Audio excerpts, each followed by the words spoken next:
The CUP can just keep going. Good evening. We are calling the September 14th meeting of the Trinity County Planning Commission to order at 6 o'clock. Please join me in the Pledge of Allegiance.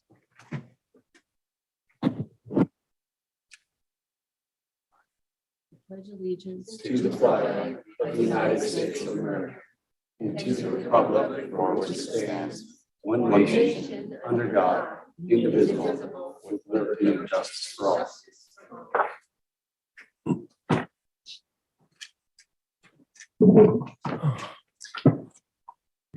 At this time, we'll open the meeting to public comment.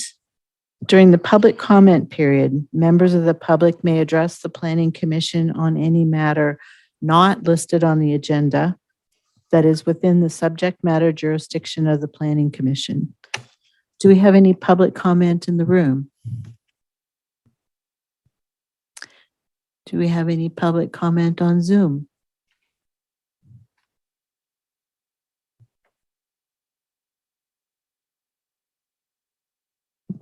No public comment on Zoom. We will close public comment.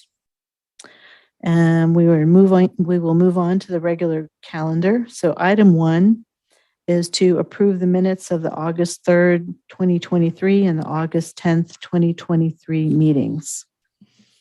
I do have a correction for the August 3rd meeting. Agenda item 8. It's the appeal of the cannabis director's decision by the Rowdy Bear Road folks. So in that roll call vote, I voted no and Commissioner Ellis voted yes. So the result is the same, 4-1, but it's just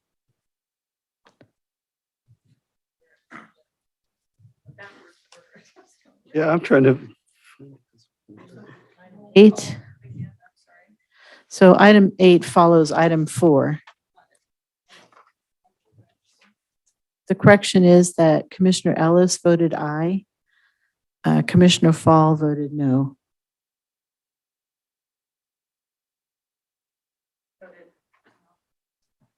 Okay, I would entertain a motion to approve the August 3rd minutes with that correction.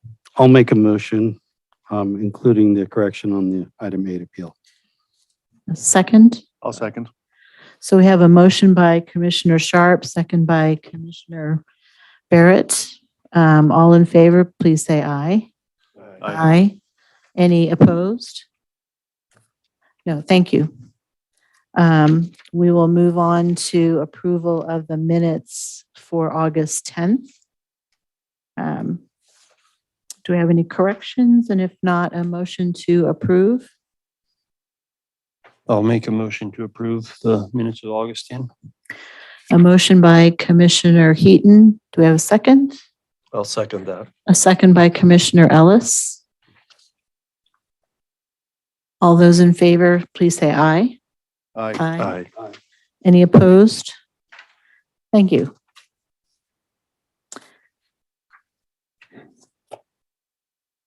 We will now move on to item 2, Director's Use Permit, DP-23-12. An application request to replace sign at the Hayfork Seventh-day Adventist Church. The purpose of this public hearing is to seek from the Planning Commission an exception from the regulations and requirements of Code Sections 15.08.060 and 15.08.070 of the sign ordinance. The project is located at 60 Reservoir Road, Hayfork, California. APN number 014-171-040-000. Applicant David Bostrom for Hayfork Seventh-day Adventist Church. Planner Mitchell Wexler. Mr. Wexler?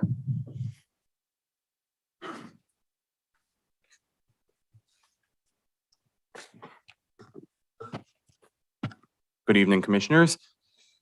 I am presenting item number 2 for the Hayfork Seventh-day Adventist internally illuminated sign. This proposed sign is 51 square feet large and 9 feet tall and would replace the current externally illuminated sign the church currently uses.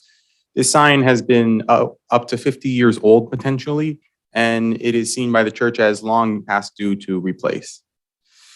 This item has been brought to the Commission to a determination, due to a determination that it would require an exception to the regulations in County Code Chapter 15.08, the sign ordinance. The proposed sign would be located at 60 Reservoir Road in Hayfork, next to the church. The property is currently zoned as low-density, single-family residential and has its utilities covered by our county services of Trinity Public Utilities District and Trinity County Waterworks District Number 1. The parcel is bounded to the west and north by Reservoir Road, to the south by State Highway 3, and to the east by another residential parcel. While there has been no recent landslide nearby the parcel, it is notable that the land is particularly susceptible to one in the future. So for the purpose of this item, a soils report has been added to the conditions of approval in order to avoid any potential risk, or at least mitigate it. The DUP was originally submitted on May 25th, 2023. While it does not include the sign's specific location, we are aware of its approximate area outside of the required setbacks. By that, of course, I mean within those that are set. So if the distance being 50 feet from the state highway, it is beyond 50 feet, and 40 feet from Reservoir Road, it is beyond 40 feet, putting it in a suitable, in compliance position on the property with the requirements of Caltrans and our county's Department of Transportation. In conjunction with the building department, it will be seen that the sign is located within those parameters that I have just described. Regarding its placement in R1 zoning, Trinity County Code Section 15.08.070 provides the sign allowances within the district. It allows for a sign advertising the sale of the property on which the sign is located, up to 12 square feet, one sign per site, as well as a subdivision sign on site of the property to be sold, 96 square feet, one sign per site. However, it is worth noting in this case that churches are considered a quasi-public use, a type allowed in R1 zoning and listed in the Trinity County General or Zoning Code, pardon me. Given that a church is a typical part of a church sign is a typical part of a congregation, having a church sign is in line with the intent of the zoning code. The general plan designation for this property is single family, subject to the Hayfork Community Plan. This plan sets forth recommendations on what signs in Hayfork should look like. It recommends that they use natural, or that they look natural, that they are monument style, meaning they are on the ground, that they have no flashing lights or any kind of strobe effects, and that they are less than 10 feet above the adjacent roadway, among other points. This sign is not fully in line with those points. However, it is worth noting that within the community of Hayfork, there are multiple signs that are built much above State Route 3 and have not been approved by the planning department. These signs are those that are heavily illuminated, that are sometimes off-site of what they are supposed to be representing. And in many cases, they are not looking entirely natural. So this would appear to go up and to put aside the recommendations of the general plan, which are non-binding. And it would go with a kind of different practice, an adopted practice, if you will. This sign does meet with that adopted practice, and with that said, it is seen that it is in line with the intent of the general plan, given that it does meet at least half of the points put forward. The CEQA guidelines section 1511 refers to class 11 exemption for accessory structures. It states the following: class 11 consists of construction or placement of minor structures accessory to or appurtenant to existing commercial, industrial, or institutional facilities, including but not limited to on-premise signs, small parking lots, and placement of seasonal or temporary use items such as lifeguard towers, mobile food units, portable restrooms, or similar items in generally the same locations from time to time in publicly owned parks, stadiums, or other facilities designed for public use. Because the purpose of this project is the placement of an interior illuminated sign on the site of an existing institutional facility, the project qualifies for a Class 11 exemption. Staff recommends that the Planning Commission adopt Resolution PC-2023-09 for the approval of an exception to the regulations in County Code Chapter 15.08, sign ordinance for the placement of an internally illuminated on-site sign for the Hayfork Seventh-day Adventist Church. Thank you. Thank you, Mr. Wexler. At this time, does the applicant wish to make any statement regarding your application?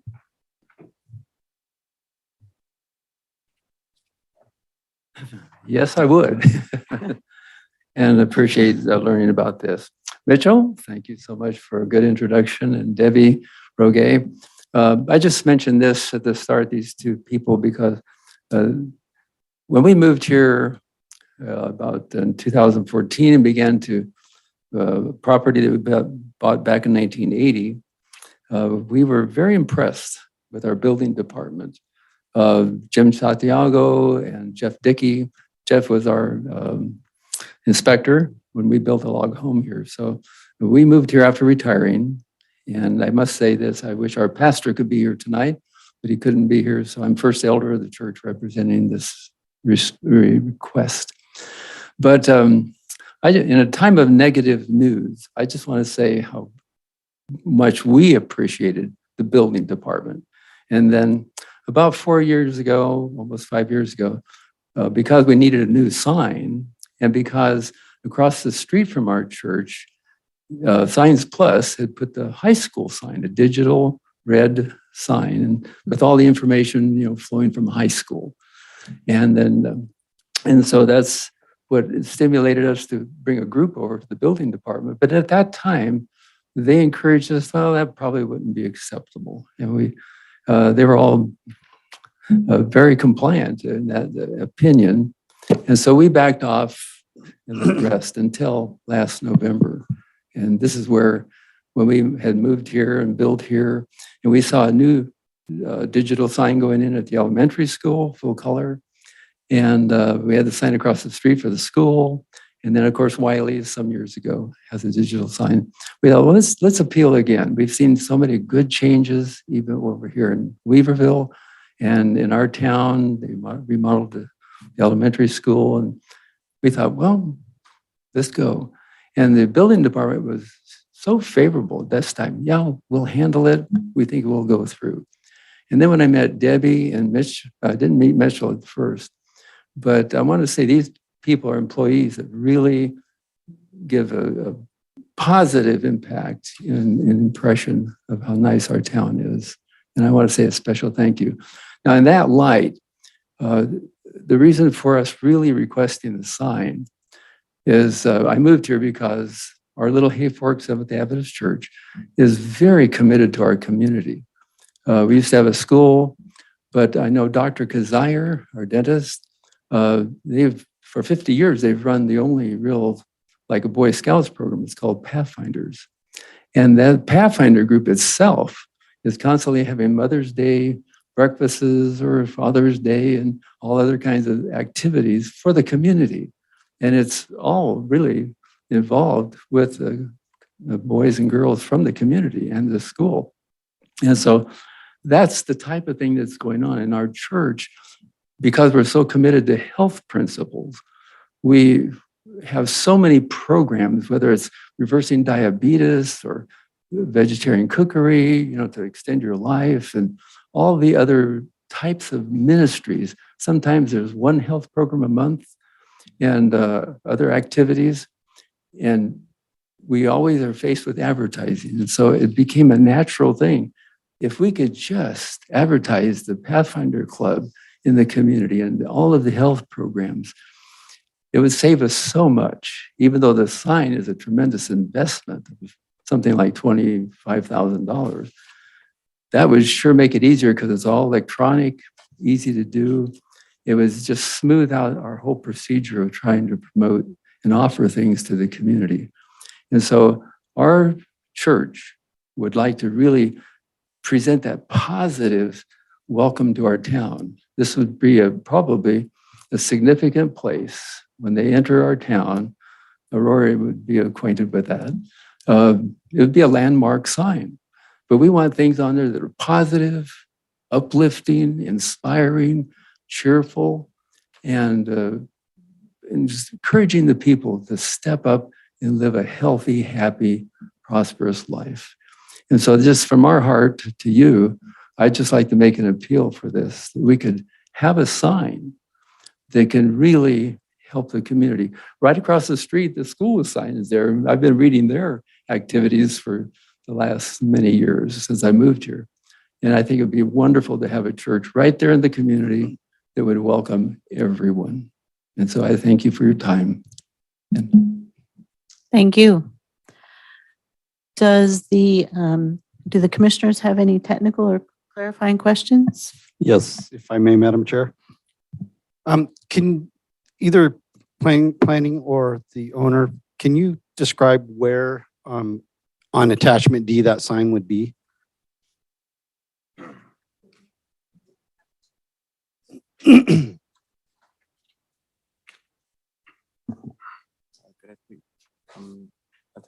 If you use aerial map attachment D, it gives a pretty good picture of the lot. Must have fallen on the way here. It's this one. Thank you. Yes, I can certainly describe the location of it. The building is located right over here, and it would be located essentially nearby where the two lower trees near the corner of Reservoir Road and State Highway 3 are currently located. It would also be located in the immediate vicinity of the current sign that the church has. It would be outside of the 50-foot setback, as I mentioned, from the state highway and that of Reservoir Road. So it would be in this general vicinity over here, if that's clear enough. Thank you. Can you describe the topography right there? Is that sloping? Is it flat? What is the condition right there?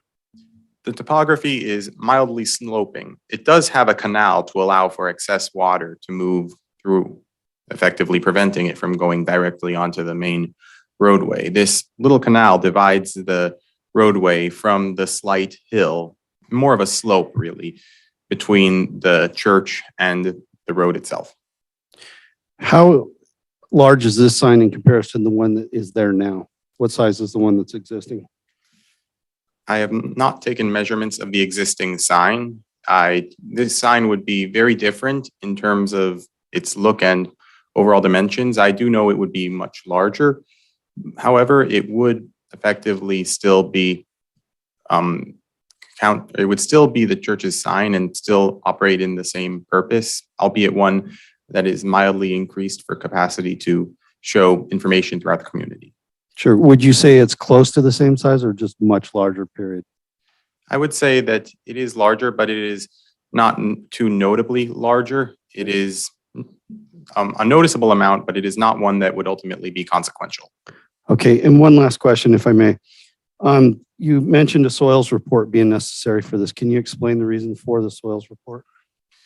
One of the newest layers that we have at the planning department is for different grades of soil that are susceptible to landslides. In this era of increased rainfall, we want to make sure that we are able to guarantee the safety of all new structures in parcels throughout the county.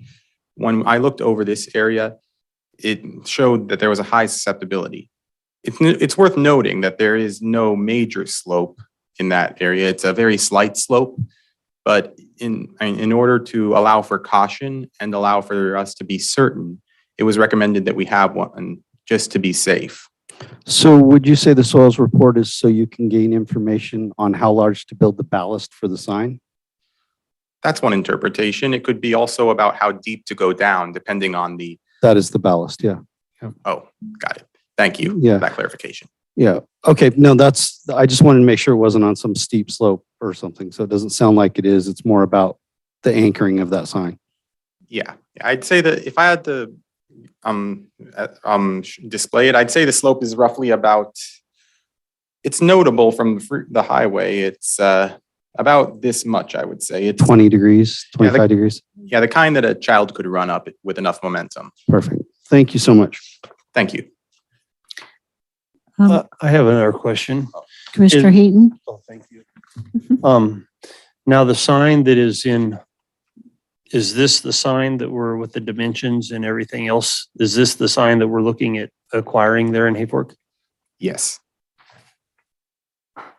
Okay, because when you talk about like the sign, it seems like if I remember right, when I drove past it there this morning, the sign is probably, I don't know, I'd say probably it's about 2 foot or maybe even 2.5 feet tall, but it's like Seventh-day Adventist Church or whatever is all spread out in one long deal.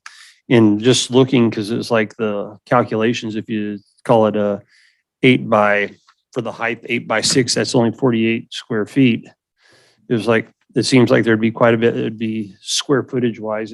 I think that I have never measured the sign, but I'm estimating, I would figure that the square footage of the sign would actually be smaller than what's there now. Okay. Any other technical or clarifying questions?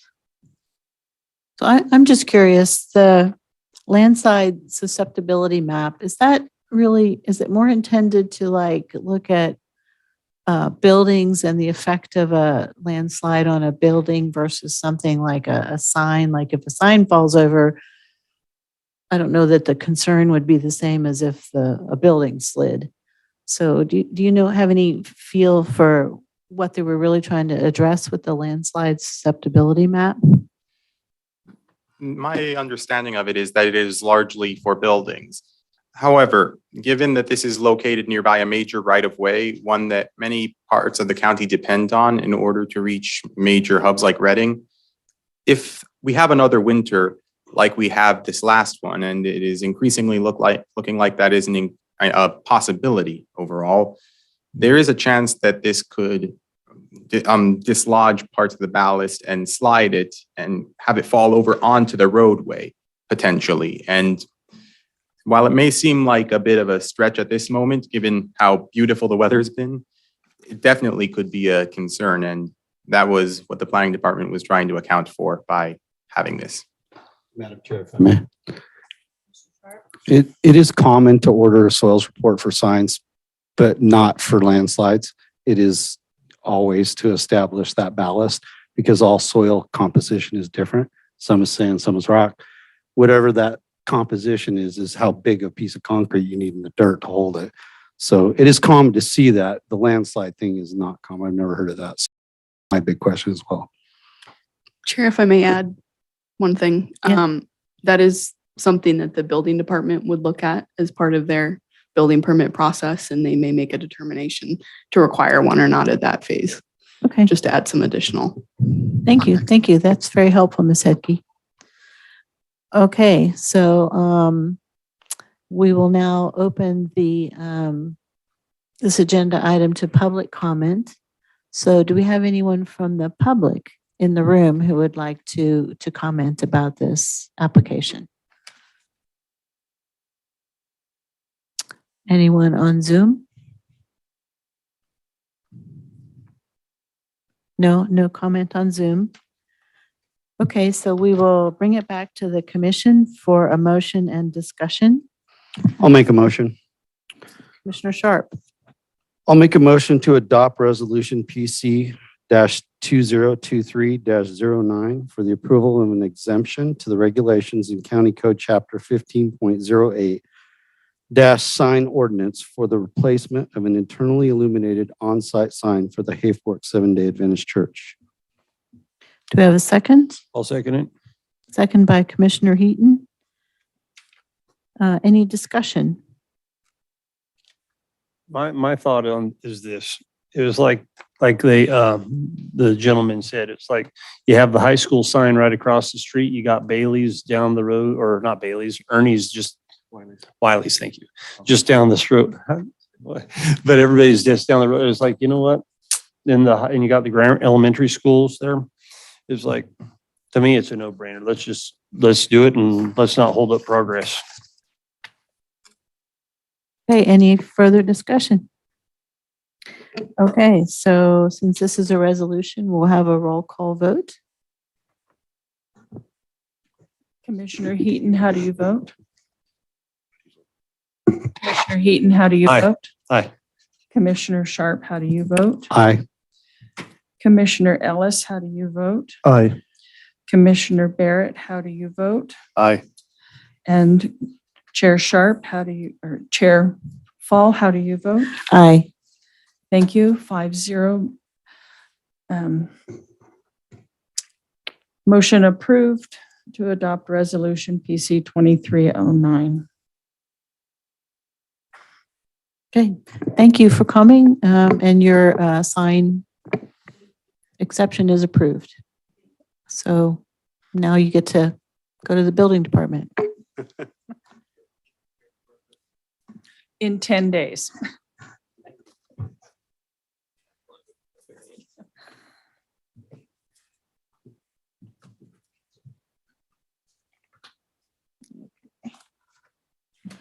All right, so now we are going to move on to agenda item number 3. Extension of time, P 2315, a request for a 1-year extension of time for a conditional use permit, P-17-51. Originally approved May 24th, 2018, to allow the establishment of a commercial cannabis nursery. The project site is located at 271 Industrial Parkway, Weaverville, California. AP 055000. Applicant Stephen Hagan, planner Mitchell Wexler. Mr. Wexler. Hello again. I am here to present item number 3 to allow for the extension of P file 17-51. The Planning Commission originally approved P-17-51, a commercial cannabis nursery CUP, on May 24th, 2018. SJH Timber Inc. was the original applicant. However, this project was soon taken over by Mr. Caden Koffler in June of 2019 and notified the planning department of his interest to continue the project. On September 10th, 2020, an extension of time was granted by the Planning Commission, which extended the project to June 7th, 2021. It was on July 7th, 2020, or June 7th, pardon that little typo there, the use permit was deemed expired by the department and its use had not been established. On July 28th, 2021, the applicant submitted an appeal to the director's decision that the permit had expired. Originally, when he first wanted to extend this in September, it was due to the COVID pandemic. And this time it was due to a dispute over the period of time in which the extension would last for. The applicant argued that the extension was necessary and lack of timely response on behalf of the county was part of the issue regarding why he needed to make it regarding the COVID pandemic and the such. The appeal was upheld and the project was extended to June 7th of 2022. On June 7th of 2022, the applicant submitted a request for an additional 1-year extension of time. He argued that this extension was needed due to the collapse of the cannabis flower market and his financial plans being derailed due to that, and that he needed time in order to line back up these financiers in order to ensure that his project remained financially viable. On June 7th, 2023, the use permit was deemed expired by the department as the use has not been established. On June 6th, however, we were contacted by Steve Hagan, the original person to apply for this under SJH Timber Inc. One thing that he made very pertinent to the planning department is that Mr. Koffler has been foreclosed on and is no longer a part of this project, and that Mr. Hagan would like to see this project move forward under new ownership. New ownership is exactly who would do so. The future pending owners, Casey and Gina Macy, and the future owners have agreed to complete the current project as it is in its existing form. At this time, there has been one application submitted regarding new ownership of the original project. This includes a letter explaining the pending change in ownership that has been signed by all owners, including present and future. This effectively explained everything that I have mentioned regarding the situation with Mr. Koffler and the unfortunate need to foreclose upon his lease of the property. Aside from the change in ownership, this extension would not change the conditions of the project or the project description. It would only extend the expiration date by a year with new owners and new management of the project. Trinity County Code, Chapter 17.32.050C discusses the circumstances for failure to establish a use regarding a use permit. Specifically, it must be established within 2 years of the time the permit has been issued. If it has not been established within that time frame, or the applicant has not applied for an extension of time prior to the expiration date, the use permit shall be deemed to be expired. As this use permit requires a building permit, the use shall be established in accordance with Chapter 17.32.050C, subsection 2, when such building permit is secured and construction physically commences. Because the applicant has applied for this extension prior to June 7th, they are in line with the requirements set forth in section 17.32.050. And this permit and the requirement for it to remain valid has been met. Trinity County Code section 17.32.050D does discuss the process for receiving an extension of time. Extensions may be granted by the agency which approved the use permit. In this case, the Planning Commission. Good cause is the exclusive criteria listed in this decision as need to grant an extension of time.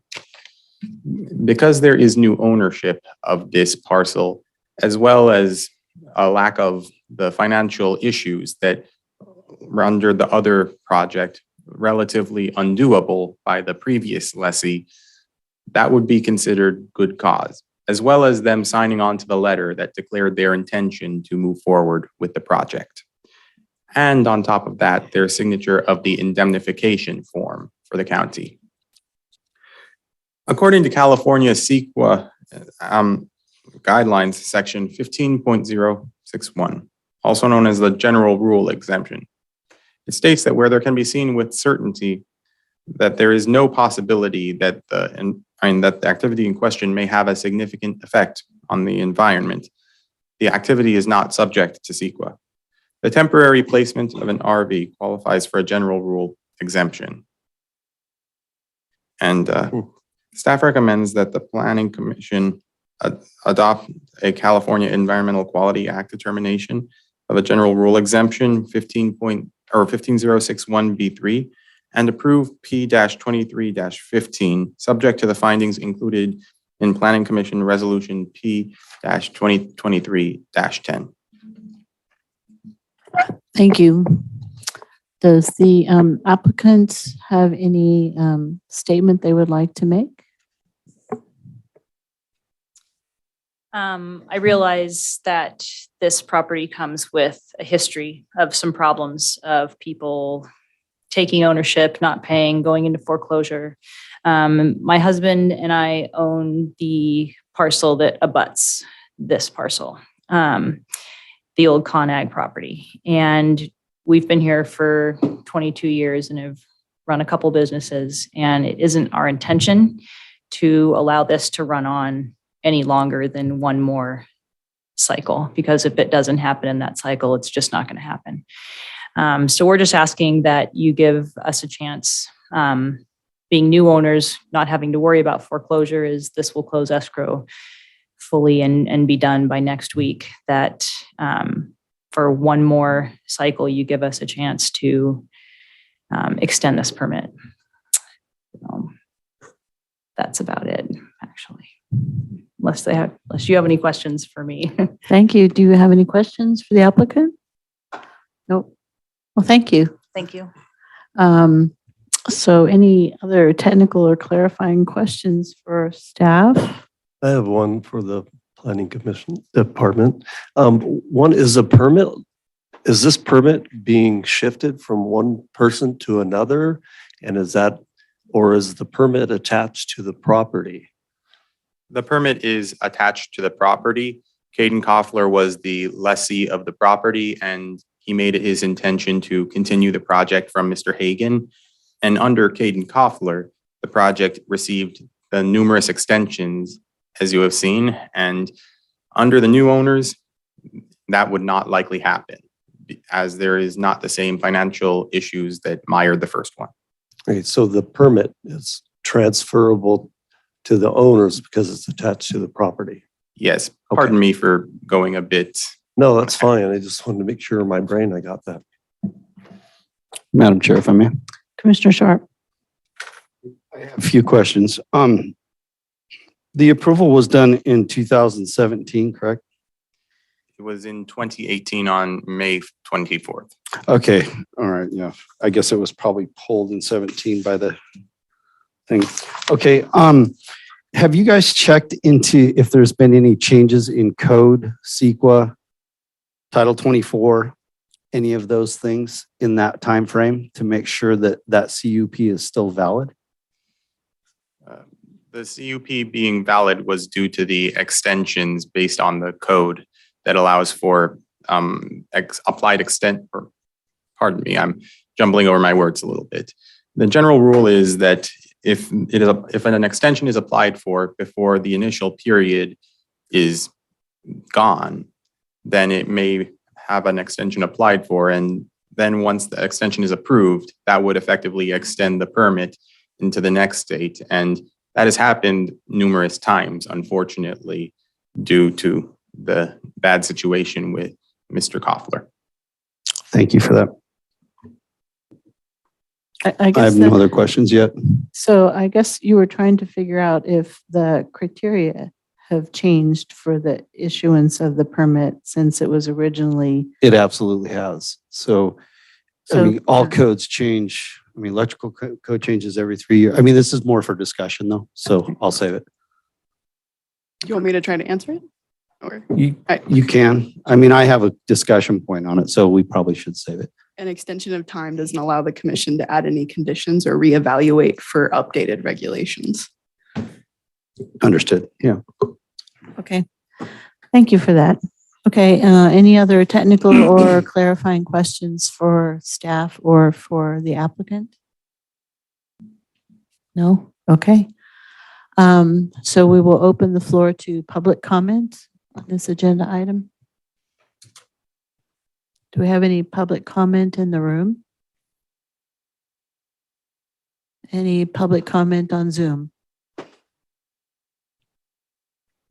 No public comment on Zoom. Okay, so we will bring it back to the commission for a motion and discussion.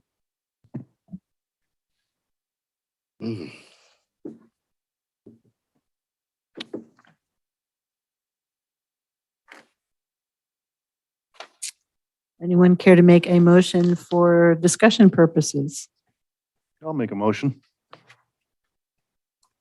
Commissioner Barrett?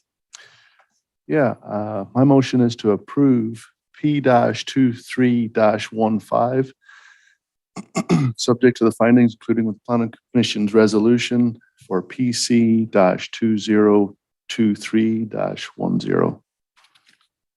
And to adopt Yes, to adopt the resolution. Which one? a California CEQA determination of a general rule exemption 15. Oh, I'm sorry. I'm sorry.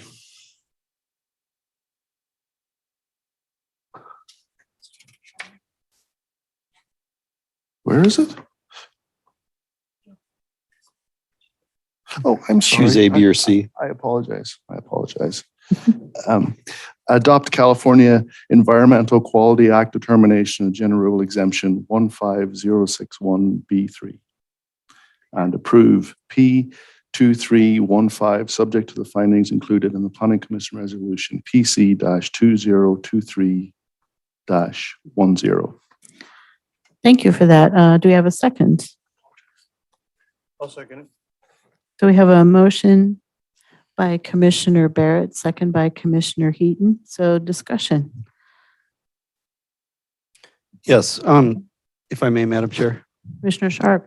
So my concerns with this CUP is that it has been extended for so long. There hasn't been movement on it. And the whole purpose of a conditional use permit is to give the applicant time to get their stuff in order in a time frame that is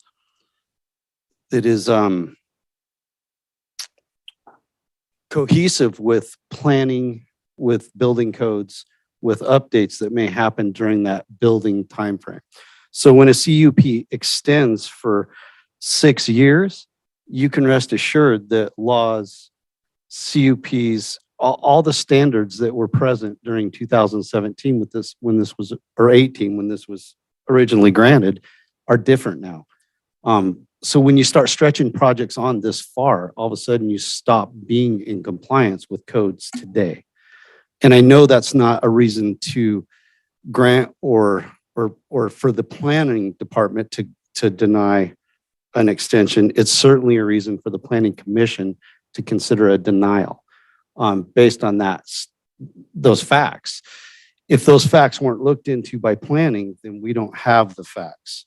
And it may be, in fact, that there is nothing that has changed that would change the global template of the project, but there quite possibly could be if it's never been looked at.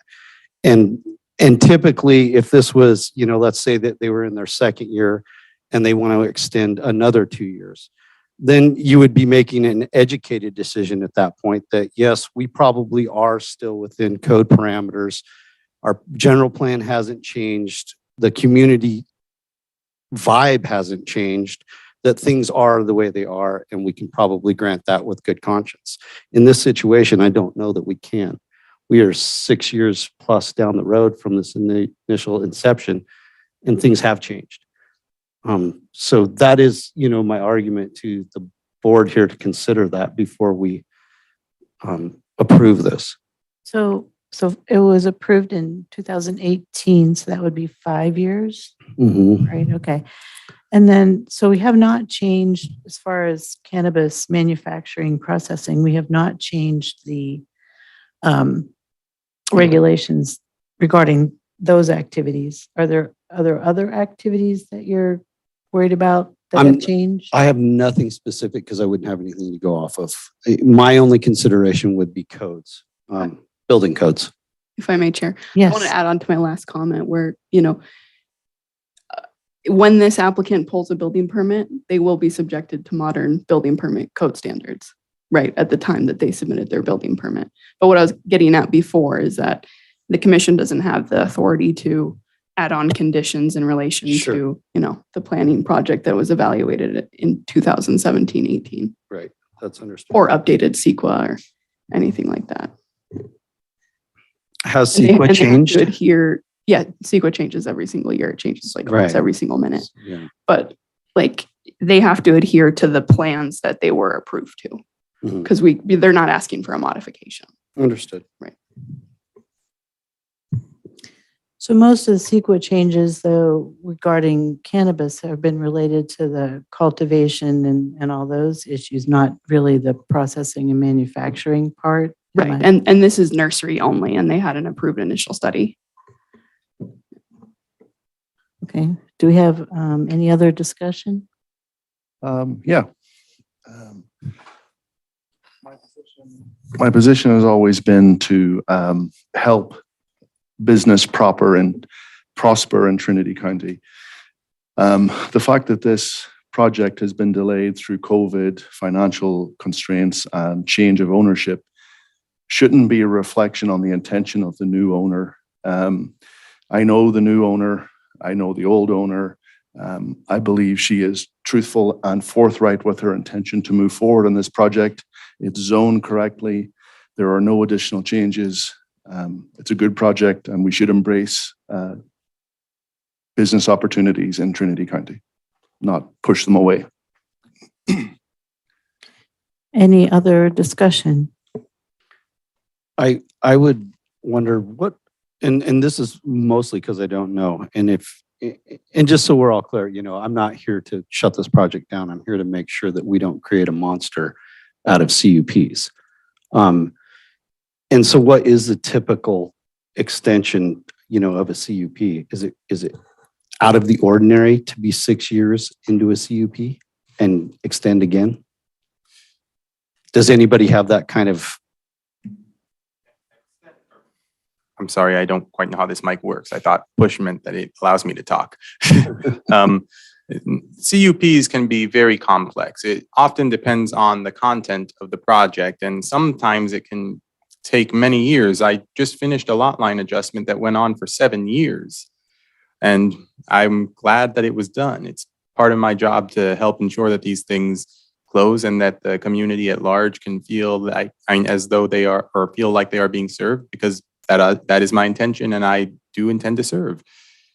Some of them can go on for long periods of time, and I would say that 5 years is on the longer end, but it's not on the unseen end. And I would say that the conditions behind this one definitely do lead me to think that the issues that fell upon this project in the past shall not fall on it in the future. Thank you for that. I'm good. Okay, if there's no further discussion, I believe this is a roll call vote. Commissioner Heaton, how do you vote? Aye. Commissioner Barrett, how do you vote? Aye. Commissioner Ellis, how do you vote? Aye. Commissioner Sharp, how do you vote? Aye. Chair Fall, how do you vote? Aye. Thank you. 5-0 to adopt the California Environmental Quality Act determination of a general rule exemption and approve P2315 subject to the findings included in Planning Commission Resolution PC 2023-10. Good luck with your project. Thank you. I appreciate it. Godspeed. Okay, we will move on to agenda item 4. Appeal of Planning Director's Decision P2309, an appeal of Cannabis Director's decision to deny a commercial cannabis license renewal application, CCL 208, for 480 Oak Ranch Road, Lewiston, APN 025-180-030-000. Appellant Stefan Monev, licensee Stefan Monev, Division Director Drew Poblani. Ms. Hedke. I am not Drew, but I will be presenting. Good evening, Chair. Good evening, Commissioners. As the memo reads, the applicant's attorney has asked for a continuance, so we've moved in that direction and recommend that you continue it to the October 12th Planning Commission meeting. Okay, given that this item was legally noticed for a public hearing, do we have any public comment in the room or on Zoom?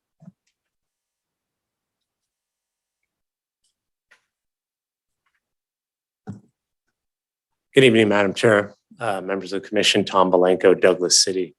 I was the emergency pinch hitter in case this extension goes south. I am not particularly familiar with this issue. I do recognize the name though. And this is one of maybe 2 or 3 almost licensees, like applicants with a almost exclamation point that were kind of caught in the latest carve out in Lewiston.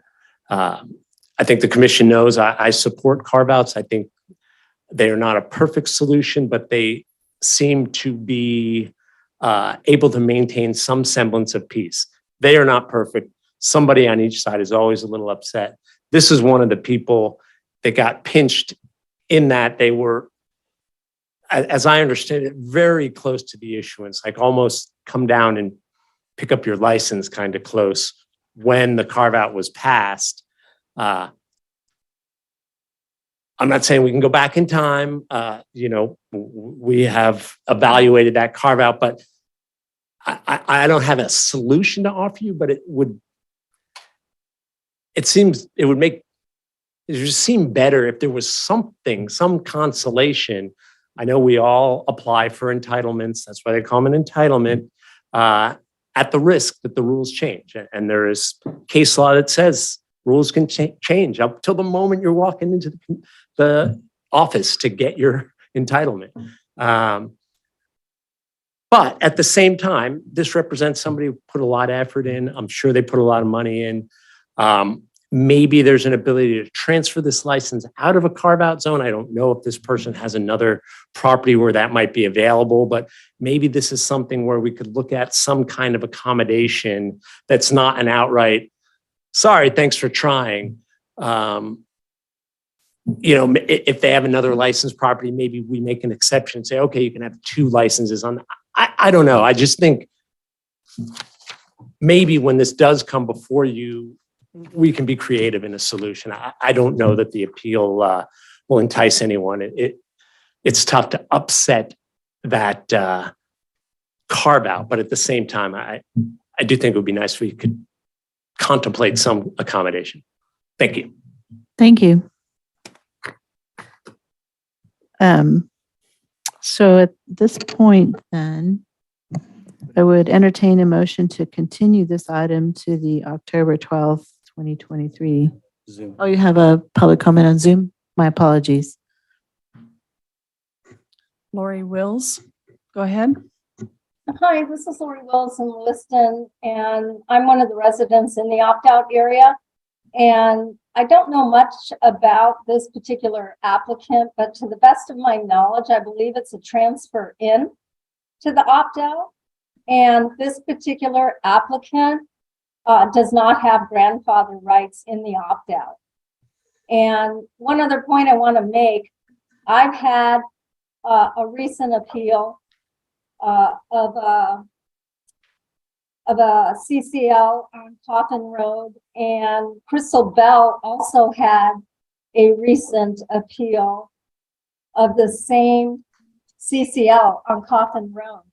And we have both requested continuances in our particular appeals that were denied by the county or by the cannabis division. And so I have been following this case for months, and I don't understand why this one, why staff keeps allowing continuances on this particular case, when it seems to be kind of an open and shut case, in my opinion. And I just wanted to share that. Thank you. Thank you. Any other comments on Zoom?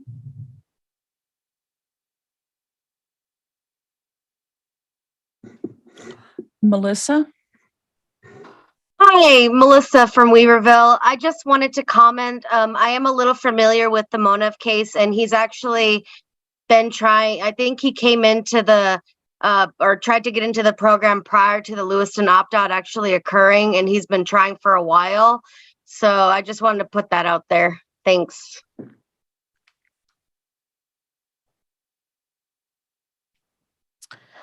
Any other comments on Zoom?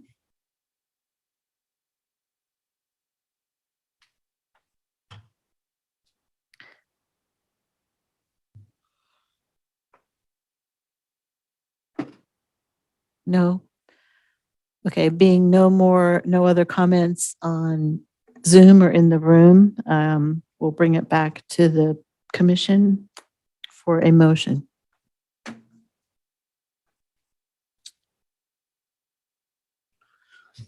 I'll make a motion that we extend the time for the appeal to the October 12th calendar. At that time, we'll hear the appeal. Do we have a second? I'll second. Motion by Commissioner Sharp, second by Commissioner Barrett. Any discussion? I think everybody needs their day in court. So if he hasn't been heard for his appeal, then he has a right to have that appeal heard. I agree. Sounds good. Is this a roll call vote? No. Okay, all those in favor, please say aye. Aye. Aye. Any opposed, please say nay. Motion passes 5-0. Okay. Motion, this agenda item is continued until October.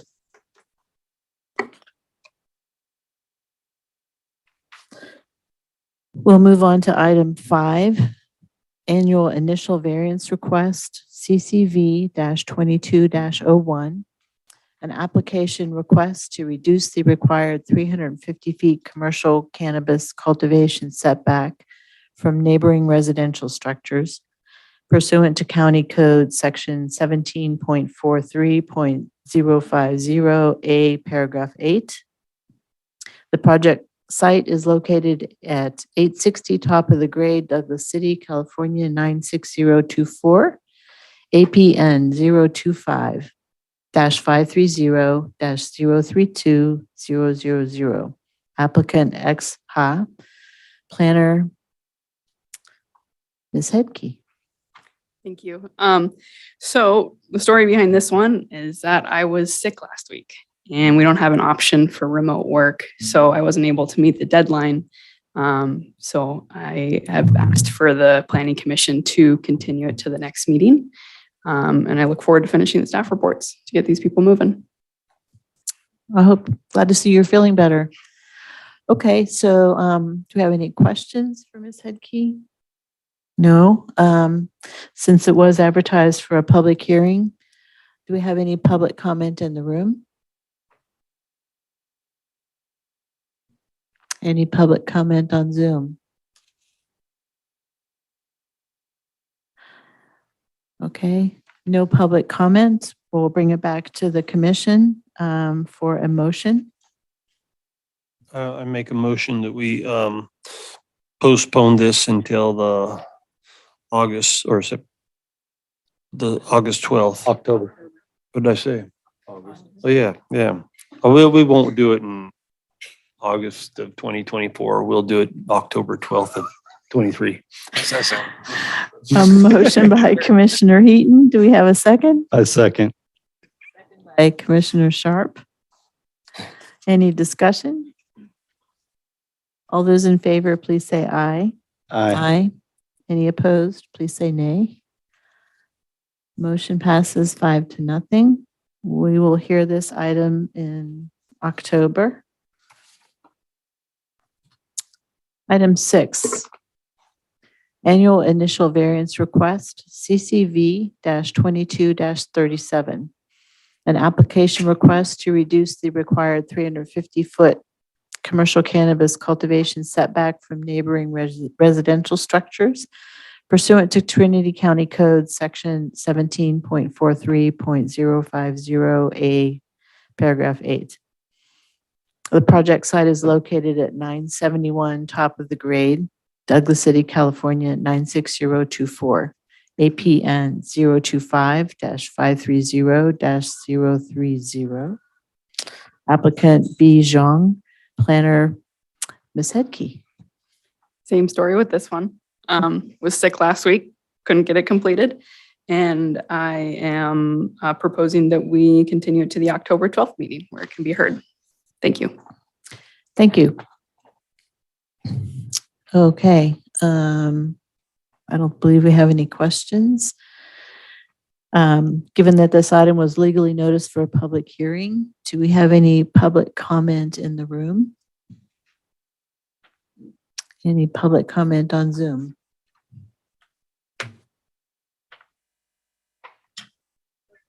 Okay.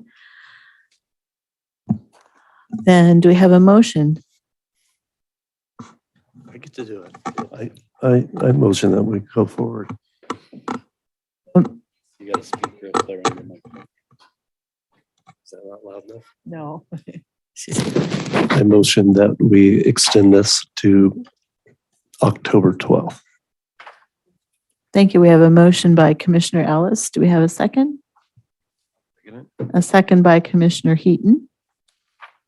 Any discussion? All those in favor, please say aye. Aye. Any opposed, please say nay. Motion passes 5-0. Okay.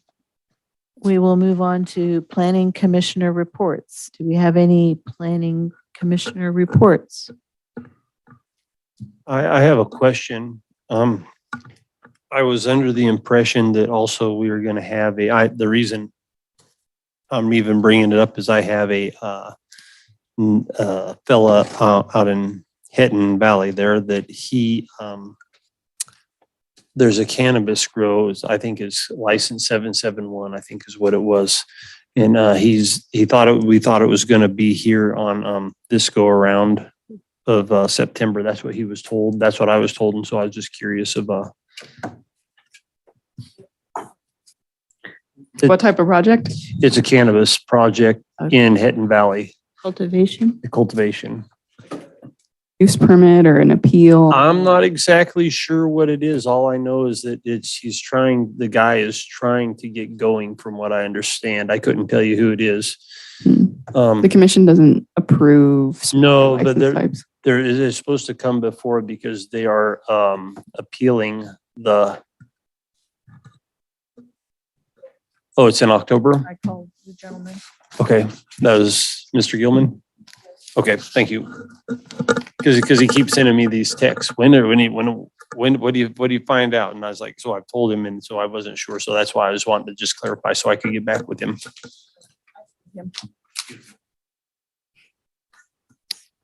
Other Planning Commissioner reports? I did just want to clarify one thing. So I did attend the Board of Supervisors meeting when they were discussing the change to 45 feet for R3 zone. And I did say that I was not there as a planning commissioner. I was there as a firefighter, that I was just representing myself. But somehow it seems a little confused in the Trinity Journal because they said Commissioner Fall said blah, blah, blah. Anyway, I went to a meeting. I had my fire hat on. So yeah, anyway, I just want to make it clear to you all that I was not speaking for the Planning Commission, and I told the Board of Supervisors that, but doesn't always end up that way in the newspaper. I would add, just like everybody makes mistakes, I have called the Journal before to let them know that, sometimes something needs to be corrected. I might do that. Okay, no other Planning Commissioner reports. Planning Director's report. You guys have anything from the staff? Do we have any idea what the status is of hiring a assistant planner?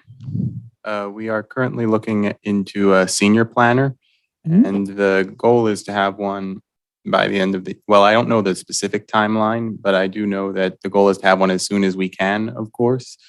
The planning is a very complex job, and being an assistant planner myself, it can be a bit difficult to fully wrap my arm around or not arm, but head around. And it definitely would be very helpful to the planning department to have a senior planning official to help teach and clarify things, as well as help with getting done the bigger projects that take a bit more complex paperwork and understanding. But no, we don't have any information on that for you. Okay, thank you. Okay, then I think the last thing is we wanted to make it clear through an announcement that this meeting is available on the video recording on the Daryl Forsland YouTube channel. In the future, starting with our October meeting, that will not be an option. So if you are interested in the video of Planning Commission meetings on YouTube, it's on the Trinity County BOS YouTube channel. Am I saying that correctly? Yeah. It's, if you're trying to figure out that channel where we post our agendas online, there is a link to that, and you can click on that link and that will take you to the YouTube channel that has the live feed and the recording version. Okay? I have a question for you on that. Is the reason for getting off of Darrow's website is because they're getting so many hits and the county's wanting all that money? Is that what it is? No, Oh, okay, I'll just check. Don't worry, they're not taking any of your money. Okay, I'm just checking. I think it's mostly Darrow would just Like to retire. yeah. He works really hard. He would like to not work so hard. Sounds good. Okay. There being no further business, then this meeting is adjourned at 7:06. Okay, thank you, gentlemen.